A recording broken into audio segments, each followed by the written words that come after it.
अस्सलाम वालेकुम dear students, कैसे हैं आप लोग? होप सो सब ठीक होंगे और एज यूजुअल अल्हम्दुलिल्लाह मैं भी ठीक हूँ। बेटा लास्ट टाइम हमने जो डिस्कशन की थी वो एटॉमिक स्ट्रक्चर के हवाले से थी, बेसिक उसके इलेक्ट्रॉन, प्रोटॉन, न्यूट्रॉन और उसके हमने जो डिफरेंस डिस्कस किए थे। आज जो हम एटॉमिक प्रॉपर्टीज में मूव कर रहे हैं वो आयोनाइजेशन एनर्जी हमने डिस्कस करनी है और उसके बाद फिर हम इंशाल्लाह इलेक्ट्रॉन एफिनिटी भी डिस्कस करेंगे। तो आज हम टॉपिक जो भी डिस्कस करने चला हूं मैं वो है आयोनाइजेशन एनर्जी। बेटा फर्स्ट ऑफ ऑल आप इटाइमोलॉजी चेक करें। मैं आपको पहले भी बता चुका हूं कि जो लफ्ज होते हैं वो खुद बोल रहे होते हैं हम क्या है। हमने वो जो बोल रहे हैं उसको चेक करना है, हमने उसको देखना है, सुनना है उनके वो कहना कैसा है। तो हम सारी चीजें अभी यहां देखेंगे। एनर्जी होगी कोई जो कि हम कैपेसिटी टू डू वर्क के मीन कुछ काम करने की सलाहियत होगी एनर्जी। अब कौन सा काम करने जा रहे हैं? Definitely ionisation. आयोनाइजेशन में बेटा क्लियर हो कि आयोनाइजेशन, जो आयोनाइज और एशन है, एशन नॉर्मली जो वर्ड यूज किया जाता है ये प्रोसेस के लिए यूज करते हैं कि कोई प्रोसेस है, अब कोई हम काम करने लगे हैं किसी प्रोसेस के लिए और वो कौन सा प्रोसेस है? आयोनाइज। नॉर्मली आयोनाइज का वर्ड जब यूज करते हैं तो हम इसका मतलब लेते हैं कि कोई एलिमेंट है, कोई भी एलिमेंट मैं ई से रिप्रेजेंट कर रहा हूं या कोई एलिमेंट है, जब आप उस एलिमेंट जो कि मैं यहां एक्स रिप्रेजेंट में कर देता हूं तो एक्स एलिमेंट है, आपने एनर्जी प्रोवाइड की और वो कोई चार्ज उस पे आ गया पॉजिटिव और उसने इलेक्ट्रॉनिक स्पीशीज को रिमूव कर दिया। तो इट मींस कि जो आयोनाइजेशन एनर्जी है सिंपल केटाइन फॉर्मेशन में यूज करेंगे हम इसको। केटाइन फॉर्मेशन में मीन के इलेक्ट्रॉन लूज होगा, उस स्पीशी पर चार्ज आएगा पॉजिटिव और वो कैसे आएगा? एनर्जी प्रोवाइड करके। तो अब मैं इसको डिफाइन करने चला हूं तो बेटा याद रहे अमाउंट ऑफ एनर्जी। क्या करना है हमें इस एनर्जी का? Required to remove electron. यही अभी हमने डिस्कशन कि amount of energy required to remove electron. अब इलेक्ट्रॉन किससे रिमूव करना है? फ्रॉम वैलेंस शेल, आखिरी शेल से।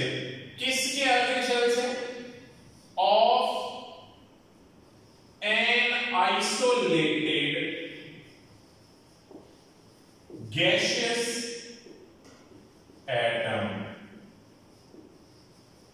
मीन कि एटम के आखिरी शेल में से इलेक्ट्रॉन रिमूव करने के लिए जो एनर्जी रिक्वायर्ड होती है उस अमाउंट ऑफ एनर्जी को हम नेम देंगे आयोनाइजेशन एनर्जी का।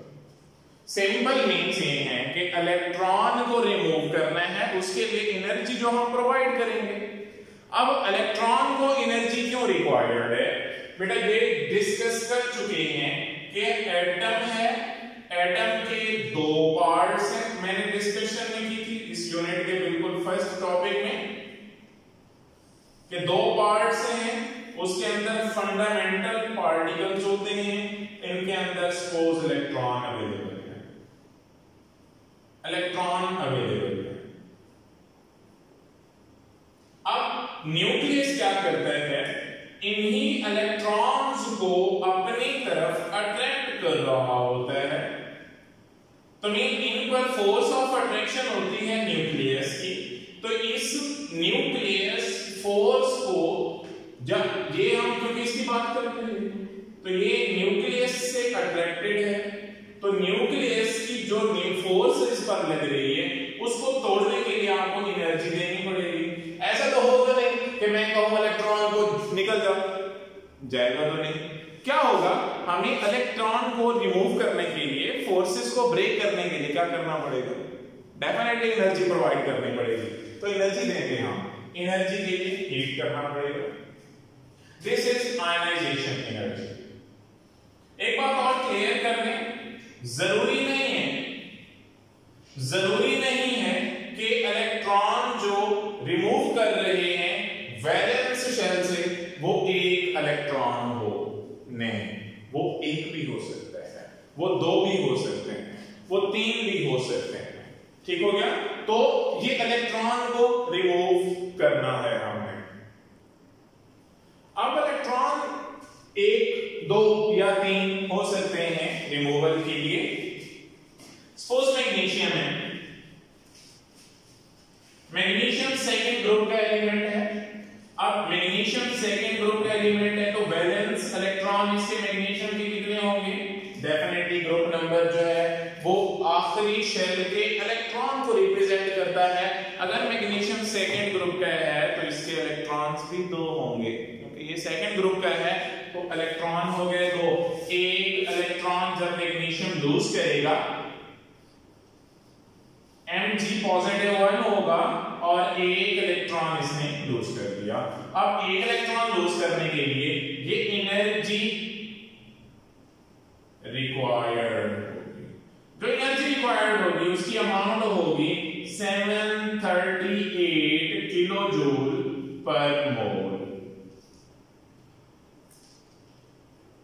अब ये जो एनर्जी रिक्वायर्ड है इसको नेम देंगे हम आयोनाइजेशन एनर्जी। अब आयोनाइजेशन एनर्जी को भी हमने स्पेसिफाई करना है, क्योंकि आयोनाइजेशन एनर्जी को एक सिंगल टर्म तो है नहीं, इलेक्ट्रॉन रिमूव करना है। अब इलेक्ट्रॉन कौन से रिमूव करना है, फर्स्ट, सेकंड, थर्ड है तो सारे आयोनाइजेशन एनर्जीज में ही, लेकिन हमें स्पेसिफाई करना है कि हमने इलेक्ट्रॉन कहां से रिमूव किया। क्लू पॉइंट है, याद करना है। अगर इलेक्ट्रॉन न्यूट्रल एटम से रिमूव करोगे तो ये जो अमाउंट ऑफ एनर्जी होती है इसको हम कहेंगे आयोनाइजेशन एनर्जी, यहां 1। It means first ionisation energy होगी। याद रहे इलेक्ट्रॉन एक रिमूव होगा और वो भी न्यूट्रल एटम से। इन केस मैग्नीशियम ही की एग्जांपल लेता हूं, मैग्नीशियम पॉजिटिव 1 है, इससे इलेक्ट्रॉन रिमूव हुआ तो मैग्नीशियम पॉजिटिव 2 बना और एक इलेक्ट्रॉन लूज कर दिया। इसके लिए जो अमाउंट ऑफ एनर्जी रिक्वायर्ड होती है वो होती है 1450 किलो जूल पर मोल। ओके, अब यहां चेक करें, इधर कितने इलेक्ट्रॉन रिमूव किए, एक। कहां से, न्यूट्रल एलिमेंट से। इसको मैंने नेम दिया फर्स्ट आयोनाइजेशन एनर्जी का। इसमें कितने इलेक्ट्रॉन लूज किए, एक। इलेक्ट्रॉन एक ही रिमूव होगा, चाहे फर्स्ट चाहे सेकंड या थर्ड, कोई भी एक इलेक्ट्रॉन। अब कहां से रिमूव हो रहा है, इसको हम नेम देते हैं यूनी पॉजिटिव आयन। तो सेकेंड आयोनाइजेशन एनर्जी के लिए, सेकेंड आयोनाइजेशन एनर्जी ऐसे भी लिख सकते हैं I.E2, ऐसे भी लिख सकते हैं। तो क्लियर कर लें, अगर इलेक्ट्रॉन यूनिक पॉजिटिव, मीन के पॉजिटिव 1 वाला कोई एटम है आयन, जिसे हम कहेंगे केटायन, तो अगर केटायन से इलेक्ट्रॉन एक रिमूव हो रहा है तो वो कहलाएगी सेकेंड आयोनाइजेशन एनर्जी। न्यूट्रल से तो फर्स्ट आयोनाइजेशन एनर्जी। याद रहे, मोस्टली स्टूडेंट यहां मिस्टेक करते हैं, मिस्टेक नहीं करते हैं।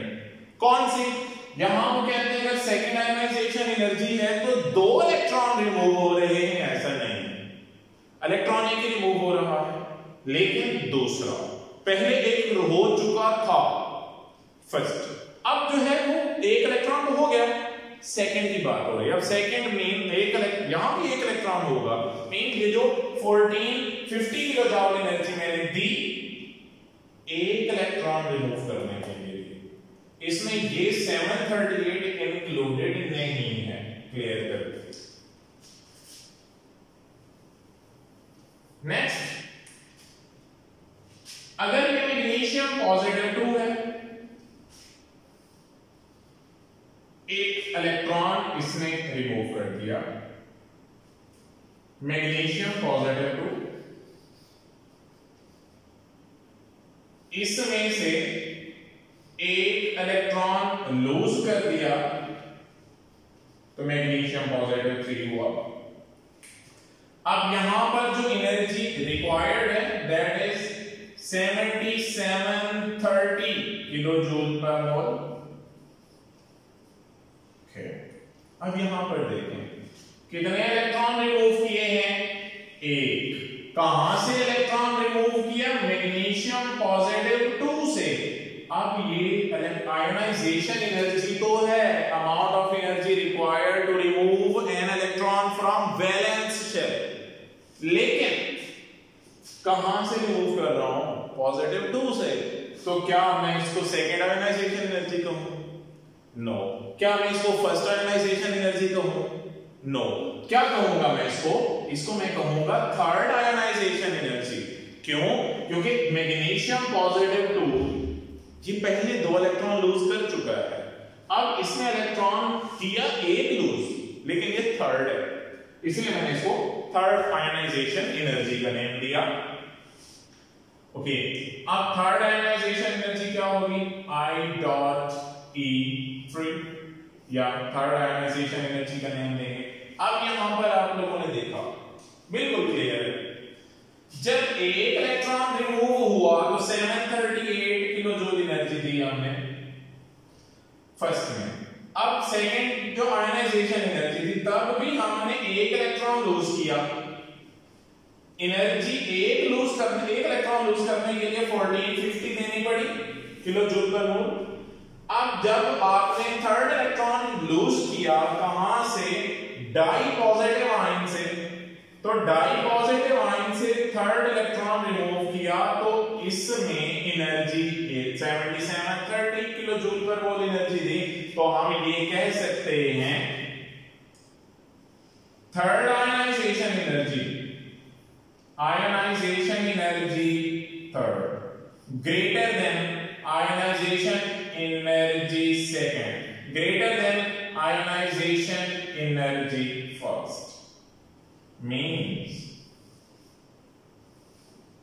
कि आयोनाइजेशन एनर्जी फर्स्ट के लिए कम चाहिए। क्यों कम चाहिए, क्योंकि यहां न्यूट्रल से था। अब न्यूट्रल में, यूनिपॉजिटिव में या डाई पॉजिटिव में क्या डिफरेंस है, ये चेक कर लेते हैं।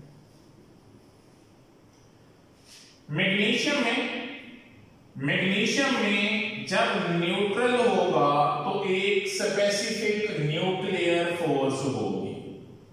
तो मीन यहां जो स्पेसिफिक इफेक्टिव न्यूक्लियर चार्ज थी उसको इलेक्ट्रॉन रिमूव करने के लिए यूज होगी। सेकेंड में क्या हुआ, एक इलेक्ट्रॉन लूज हो गया। मैग्नीशियम न्यूट्रल में 12 इलेक्ट्रॉन्स थे, इसमें हो गए 11 इलेक्ट्रॉन्स। अब आप देख सकते हैं, खुद अज्यूम कर सकते हैं कि मैग्नीशियम न्यूट्रल में इलेक्ट्रॉन 12 थे। इफेक्टिव न्यूक्लियर चार्ज तो फिक्स है, उसने 12 इलेक्ट्रॉन को पहले अटैक कर रहा था, पॉजिटिव वन में अब कितने को कर रहा है, 11 को। मीन इलेक्ट्रॉन जो थे पहले 12 थे, अब कितने हैं, 11। न्यूक्लियर फोर्स सेम है, पहले वो 12 इलेक्ट्रॉन को कवर कर रही थी, अट्रैक्ट कर रही थी, अब कितने को है, 11 को। तो क्या ये जो 11 इलेक्ट्रॉन्स हैं 12 की निस्बत इस पे फोर्स ज्यादा लगेगी या कम लगेगी, कम लगेगी, है नो, ज्यादा लगेगी, क्योंकि पहले इलेक्ट्रॉन है 12 पे फोर्स ज्यादा लगेगी, एक नॉर्मल लग रही है। जब 11 है तो इलेक्ट्रॉन कम होने से न्यूक्लियस की अट्रैक्शन इस पर ज्यादा लगेगी, ज्यादा फोर्स लगेगी। अब इस जितनी ज्यादा फोर्स लगेगी उतनी इलेक्ट्रॉन रिमूव करने के लिए हमें ज्यादा एनर्जी प्रोवाइड करनी पड़ेगी।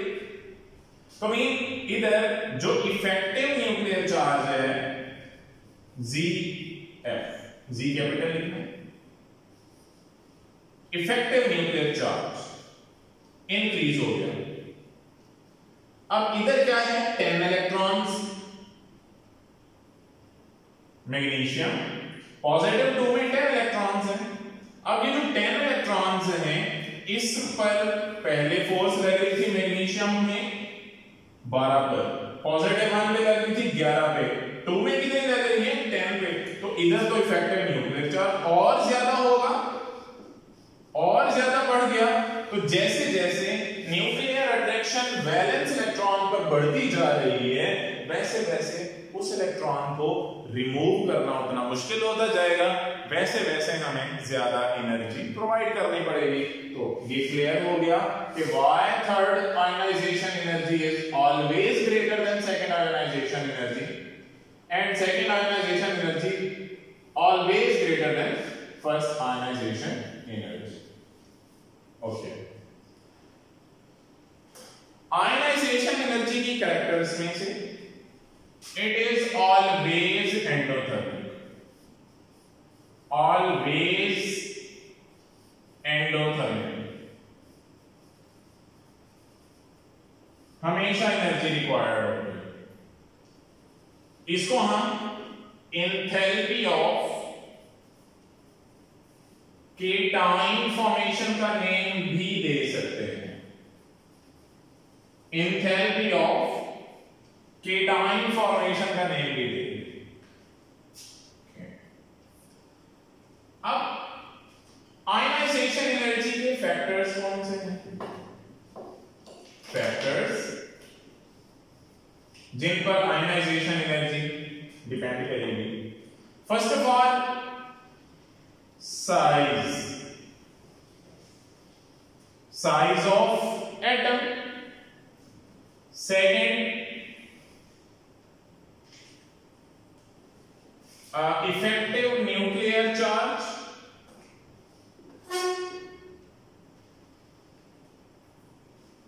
Shielding effect,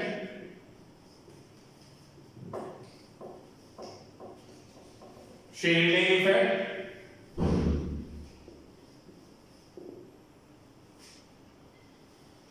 nature of orbital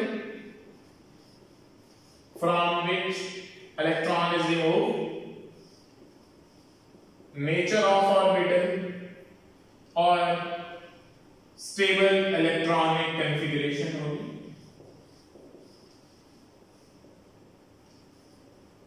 stable electronic configuration हम वन बाय वन स्टडी करते हैं, वन बाय वन स्टडी करते हैं कि ये जो फैक्टर्स हैं कैसे कैसे इन्वॉल्व होते हैं। साइज, न्यूक्लियस है, न्यूक्लियस के बाहर क्या होते हैं? शेल्स।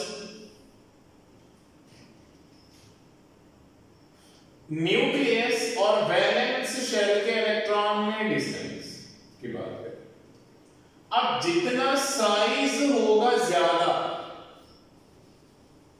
अगर साइज ज्यादा है तो न्यूक्लियस और वैलेंस शेल के दरमियान डिस्टेंस क्या होगा?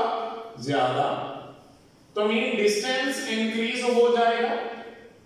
अगर डिस्टेंस इंक्रीज हो रहा है तो इफेक्टिव न्यूक्लियर चार्ज, जो इफेक्टिव न्यूक्लियर चार्ज है वो डिक्रीज होगा। मीन के आखिरी शेल पर न्यूक्लियस की फोर्स कम लगेगी क्योंकि न्यूक्लियस की आखिरी शेल पर अट्रैक्शन कम, डिस्टेंस की वजह से। जितना डिस्टेंस ज्यादा उतनी फोर्स कम लगती है। अब अगर इफेक्टिव न्यूक्लियर चार्ज कम है, मीन फोर्स कम लग रही है, तो इलेक्ट्रॉन को निकालना क्या होगा? आसान होगा। तो आयोनाइजेशन एनर्जी भी क्या होगी? कम। It means ionisation energy size के इनवर्स में, इनवर्सली प्रोपोर्शनल टू साइज। जितना ज्यादा साइज होगा उतनी आयोनाइजेशन एनर्जी कम होगी। एक तो क्लू पॉइंट ये हो गया। Second factor effective nuclear charge. अभी यहां डिस्कस कर लिया कि इफेक्टिव न्यूक्लियर चार्ज मीन आखिरी शेल के जो इलेक्ट्रॉन्स हैं उन पर न्यूक्लियस की फोर्स कितनी लग रही है। जितनी फोर्स कम लगेगी उतनी आयोनाइजेशन एनर्जी कम होगी। तो इसका मतलब कि इफेक्टिव न्यूक्लियर चार्ज और आयोनाइजेशन एनर्जी क्या है, डायरेक्टली प्रोपोर्शनल है। Third factor shielding effect. Shielding effect क्या है, सिंपल वर्ड्स में मैं आपको एक्सप्लेन कर रहा हूं कि सेंटर में न्यूक्लियस, आखिरी शेल के इलेक्ट्रॉन्स। अब न्यूक्लियस की आखिरी शेल पर जो अट्रैक्शन लगनी चाहिए या जितनी जो न्यूक्लियस की अपनी फोर्स है टोटल, न्यूक्लियस की टोटल फोर्स आखिरी शेल पर नहीं लगती, उतनी नहीं लगती। क्यों नहीं लगती? क्योंकि जो बीच वाले आखिरी शेल और न्यूक्लियस के दरमियान शेल्स हैं इनमें भी तो इलेक्ट्रॉन्स हैं, तो कुछ न्यूक्लियस की फोर्स इन बीच वाले इलेक्ट्रॉन्स पर यूज हो जाती है। ये जो एनर्जी यूज हो गई, सॉरी जो फोर्स न्यूक्लियस की इन पर फोर्स यूज हो गई उतनी तो कम हो जाएगी। तो मीन आपके न्यूक्लियस की आखिरी शेल पर अट्रैक्शन कम लगेगी ड्यू टू इंटरमीनिंग इलेक्ट्रॉन्स, इनको हम इंटरमीनिंग कहते हैं। तो अब टोटल जो न्यूक्लियर फोर्स है, एक होगी न्यूक्लियर फोर्स। तो न्यूक्लियर फोर्स के दो हिस्से हो गए, कौन कौन से? एक वो फोर्स जो आखिरी शेल पर लग रही है, आखिरी शेल पर लगने वाली फोर्स को नेम देते हैं हम इफेक्टिव न्यूक्लियर चार्ज, जिसको ZeF से रिप्रेजेंट करते हैं। इफेक्टिव न्यूक्लियर चार्ज जो आखिरी शेल पर लग रही है। और दूसरी फोर्स वो फोर्स होती है जो न्यूक्लियस की टोटल में से आखिरी शेल पर नहीं लग रही, मीन जो कम हो गई, कमी, उसको हम नेम देते हैं शील्डिंग इफेक्ट का। तो शील्डिंग इफेक्ट न्यूक्लियस की फोर्स में कमी को बोलते हैं और आखिरी शेल पर लगने वाली फोर्स को इफेक्टिव न्यूक्लियर चार्ज बोलते हैं। होप सो ये क्लियर हो गया होगा। तो शील्डिंग इफेक्ट मीन न्यूक्लियस की फोर्स में कमी। तो जितना जितना न्यूक्लियस में जो फोर्स में कमी आती जाएगी उतनी आखिरी शेल पर कम लगेगी, इलेक्ट्रॉन कम एनर्जी पे होंगे, मीन उसको रिमूव करना आसान होगा क्योंकि वो लेस फोर्स फील कर रहे हैं। तो शील्डिंग इफेक्ट इनवर्सली प्रोपोर्शनल होता है आयोनाइजेशन एनर्जी के। जितना ज्यादा शील्डिंग इफेक्ट उतनी न्यूक्लियस की फोर्स में कमी आती जाएगी आखिरी शेल पर, उतनी एनर्जी कम देंगे रिमूव करने के लिए। तो रिमूव करने के लिए एनर्जी कम देनी पड़ेगी, तो इनवर्स में हो गया। तो अब जो हमारे नेक्स्ट है वो है नेचर ऑफ ऑर्बिटल और स्टेबल इलेक्ट्रॉनिक कॉन्फ़िगरेशन। तो अब जो फैक्टर है हमारा वो है nature of orbital. Nature of orbital से मुराद कि हम कौन से ऑर्बिटल से इलेक्ट्रॉन रिमूव कर रहे हैं।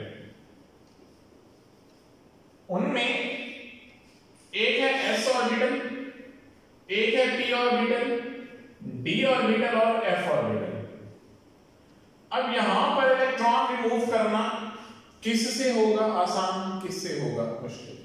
पहली बात बिल्कुल क्लियर कर लें कि ये सेम शेल के होने चाहिए। हम ये सेम शेल के सब शेल्स की बात कर रहे हैं। ये ना हो कि s ऑर्बिटल दूसरे शेल का हो और d ऑर्बिटल आठवें का हो, ऐसा ना। s ऑर्बिटल दूसरे का हो, d ऑर्बिटल f ऑर्बिटल 4 के हो, 5 के हो, नहीं। आपको क्लियर होना चाहिए कि ये सेम शेल के होना जरूरी है, पहली बात। तो s ऑर्बिटल क्योंकि स्मॉल है, सर्कुलर है, न्यूक्लियस के काफी करीब भी होता है और न्यूक्लियस की अट्रैक्शन इस पर ज्यादा होती है, तो इसमें से इलेक्ट्रॉन को रिमूव करना मुश्किल होता है। तो mean ionisation energy s orbital के लिए ज्यादा लगानी पड़ती है as compare to p, as it तो अब यहां मैं डिस्कस करूंगा फर्स्ट पीरियड और फर्स्ट ग्रुप के बारे में। मैं ट्रेंड डिस्कस करता हूं और स्टेबल इलेक्ट्रॉनिक कॉन्फ़िगरेशन का जो हमारा लास्ट वाला है वो भी मैं यहां इंशाल्लाह डिस्कस करूंगा। ट्रेंड इन ग्रुप में,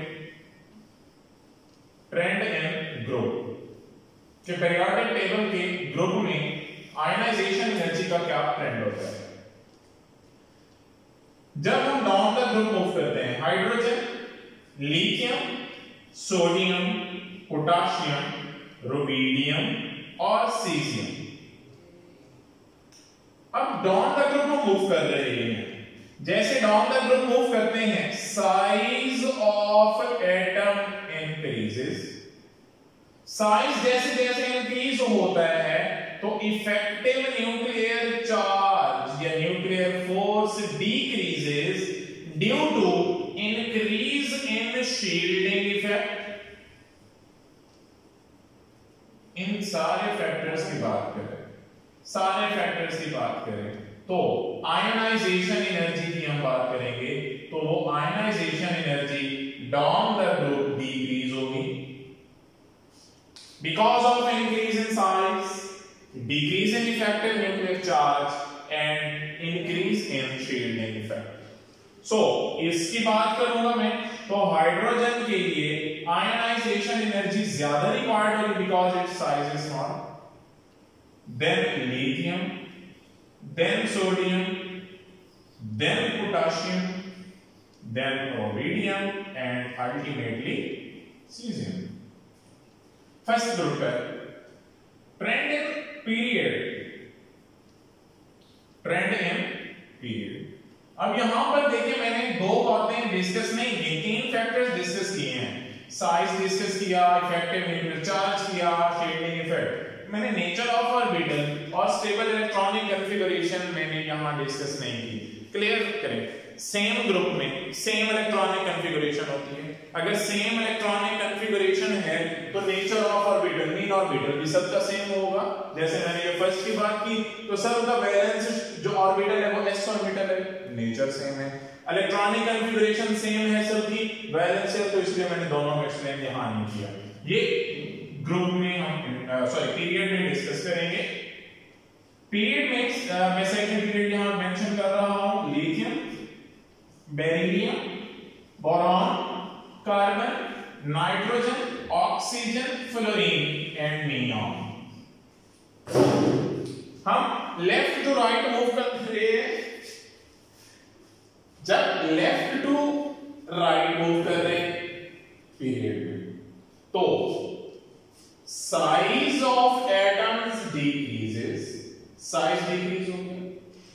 अगर साइज डिक्रीज हो गया तो इफेक्टिव न्यूक्लियर चार्ज इंक्रीज होता जाएगा और शील्डिंग इफेक्ट ऑलमोस्ट कांस्टेंट रहता है सेम पीरियड में, तो हम शील्डिंग इफेक्ट को यहां से इग्नोर कर देंगे। बाकी बचे नेचर ऑफ ऑर्बिटल और स्टेबल इलेक्ट्रॉनिक कॉन्फ़िगरेशन।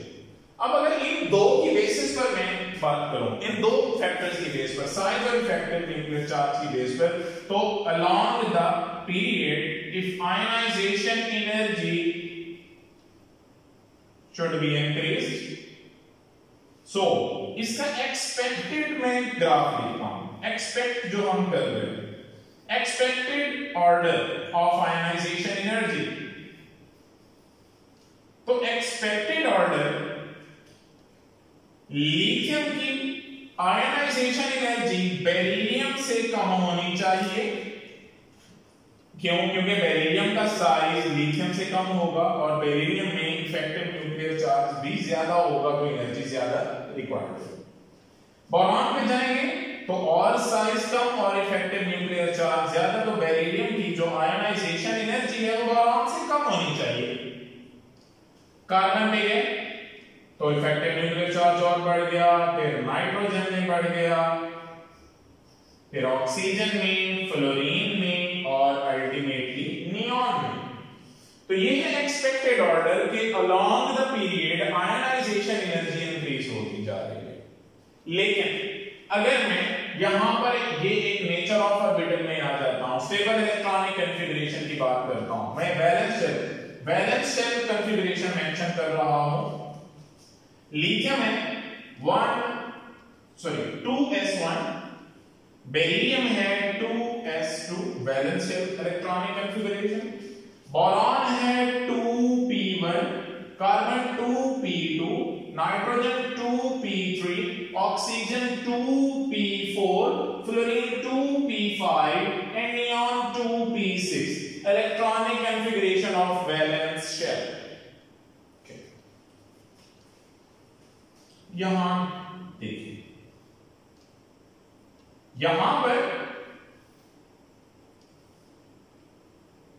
बेरिलियम क्या है 2s2, बोरॉन क्या है 2p1, nature of orbital change हो गई, बिल्कुल चेंज हो गई। यहां देखते हैं नाइट्रोजन और ऑक्सीजन के दरमियान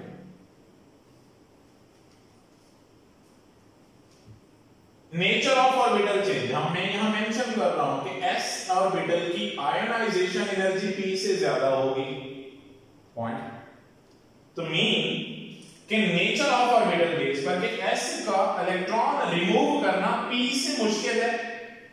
तो मीन बेरिलियम की जो आयोनाइजेशन एनर्जी है वो होनी चाहिए थी बोरॉन से कम, लेकिन orbital nature of orbital base पर बेरिलियम की आयोनाइजेशन एनर्जी बोरॉन से ज्यादा हो जाती है। ओके, इधर फैक्टर हम यूज करेंगे स्टेबल इलेक्ट्रॉनिक कॉन्फ़िगरेशन का। तो स्टेबल कॉन्फ़िगरेशन में एक मैं आपको ब्लू पॉइंट दे रहा हूं जो कि आपने याद करना है, क्लियर होना चाहिए कि सबसे ज्यादा जो आयोनाइजेशन एनर्जी होती है वो होती है फुल फील्ड ऑर्बिटल की। तो फुलफिल ऑर्बिटल की एनर्जी या आयोनाइजेशन एनर्जी ज्यादा होती है हाफ फील्ड ऑर्बिटल पर। हाफ फील्ड ऑर्बिटल मैं यहां लिख देता हूं, और हाफ फील्ड ऑर्बिटल की एनर्जी आयोनाइजेशन एनर्जी ज्यादा होती है पार्शियल से। और ये भी याद रहे partially filled orbital, partially filled orbital, ये ट्रेंड याद हो। फुली फील्ड में से इलेक्ट्रॉन निकालना मुश्किल, उससे कम हाफ फील्ड के लिए और सबसे कम पार्शियल के लिए p ऑर्बिटल है। ये सेम ऑर्बिटल पे अप्लाई हो रही है कॉन्सेप्ट सेम पर। तो p ऑर्बिटल है p1 p2 p3 p4 p5 and p6, क्योंकि 6 इलेक्ट्रॉन्स आते हैं p ऑर्बिटल में। ये फुली फील्ड हो गया, ये हाफ फील्ड हो गया, बाकी जो 4 हैं these are partial filled, partial filled, partially filled. तो मीन सबसे ज्यादा इलेक्ट्रॉन को रिमूव करना मुश्किल होगा इससे, क्योंकि फुली फील्ड है, सबसे ज्यादा स्टेबल है, उससे कम ये p ऑर्बिटल हाफ वाला होगा पार्शियल से निस्बत। तो मीन एक्स्ट्रा स्टेबिलिटी आती है p6 में और p3 में। तो इस पेज पर नाइट्रोजन की आयोनाइजेशन एनर्जी ऑक्सीजन से ज्यादा होती है। तो हमारा जो एक्चुअल ऑर्डर बनता है, एक्चुअल ऑर्डर बनता है, एक्चुअल ऑर्डर ये होता है lithium less than beryllium greater than boron, less than carbon, less than nitrogen, greater than oxygen, less than fluorine और लेस देन नियॉन, एंड पे नियॉन होगा। तो मीन यहां पर एक एबनॉर्मैलिटी आ गई, तो एबनॉर्मल बिहेवियर जो है वो बोरॉन का आ जाएगा, इधर एबनॉर्मल बिहेवियर ऑक्सीजन का आएगा। तो ये याद रहे एबनॉर्मल बिहेवियर ही होता है। और अगर ग्रुप वाइज चेक करें तो फर्स्ट ए की आयोनाइजेशन एनर्जी कम होती है, सेकंड ए एलिमेंट, सबकी तो जनरल ग्रुप वाइज याद बता रहा हूं।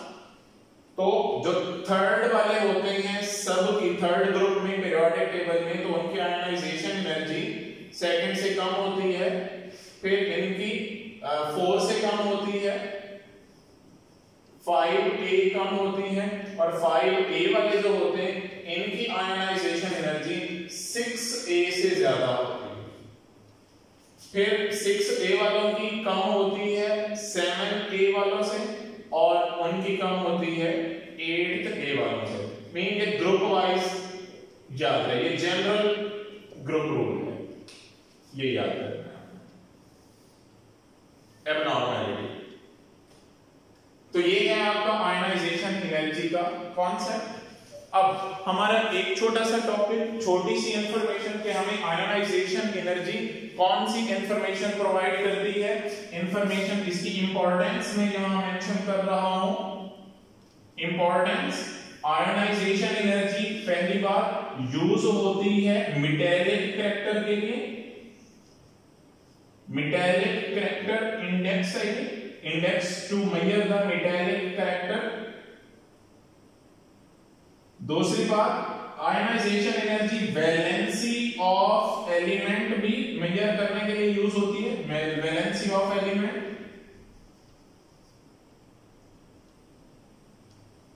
जो वैलेंसी है वो group number of element measure करने के लिए भी यूज कर सकते हैं आप। केटाइन फॉर्मेशन के लिए यूज होती है। तो ये आयनाइजेशन एनर्जी की इंपॉर्टेंस है। मेटालिक कैरेक्टर कैसे, अगर आपके पास दो या दो से ज्यादा एलिमेंट्स गिवन है तो जिसका की आयनाइजेशन एनर्जी ज्यादा होगी वो नॉन मेटल होगा, जिसकी आयनाइजेशन एनर्जी कम होगी वो मेटल होगा। तो mean metallic character is inversely proportional to ionisation energy, कि जिस एलिमेंट की आयनाइजेशन एनर्जी कम होगी उसका मेटालिक कैरेक्टर ज्यादा होगा। Valency of element, valency of element का मैं यहां ये जिक्र कर चुका हूं, यहां इधर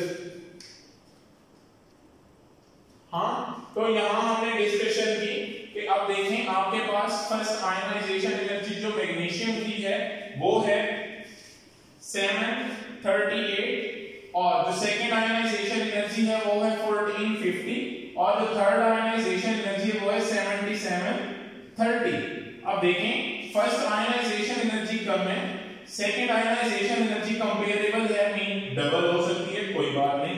अब अगर आप थर्ड आयनाइजेशन एनर्जी देखें तो थर्ड आयनाइजेशन का गैप जो है वो बहुत ज्यादा है। तो अगर आपको आयनाइजेशन एनर्जी के डिफरेंट वैल्यूज गिवन हो तो आप देखें कि सीक्वेंस वाइज आ रहे हैं, जहां दो वैल्यूज के दरमियान गैप ज्यादा होगा। जैसे यहां में देख सकते हैं आप 1450 और 7730 में गैप काफी आ रहा है, डिस्टेंस काफी है एनर्जी वैल्यू का। तो हम कहते हैं जो हायर वैल्यू होती है ये पॉसिबल नहीं है, तो एलिमेंट की लोअर वैल्यूज पॉसिबल होते हैं। तो इस तरह आप बता सकते हैं कि मैग्नीशियम की जो वैलेंसी है वो क्या होगी, 2। कैसे पता चला, 3 वैल्यूज गिवन थी, पहली और दूसरी में जो गैप था वो कम था, दूसरी और तीसरी वैल्यू में गैप बहुत ज्यादा है। तो हम कहेंगे जो हायर वैल्यू है ये पॉसिबल नहीं होगी, लोअर तक होगी। तो कितनी लोअर वैल्यूज हैं, 2, तो मीन वैलेंसी 2 होगी। सेम उसकी जो मैंने मेंशन किया है कि ग्रुप नंबर ऑफ एलिमेंट को रिप्रेजेंट करती है, वो कैसे पता चलेगा, क्योंकि वैलेंसी अगर 2 है तो मतलब वैलेंस इलेक्ट्रॉन 2 थे, वैलेंस इलेक्ट्रॉन अगर 2 है तो मीन उसका ग्रुप नंबर क्या है, 2, because group number represents number of valence electrons. So it is all about ionization energy. Thank you so much. Allah Hafiz.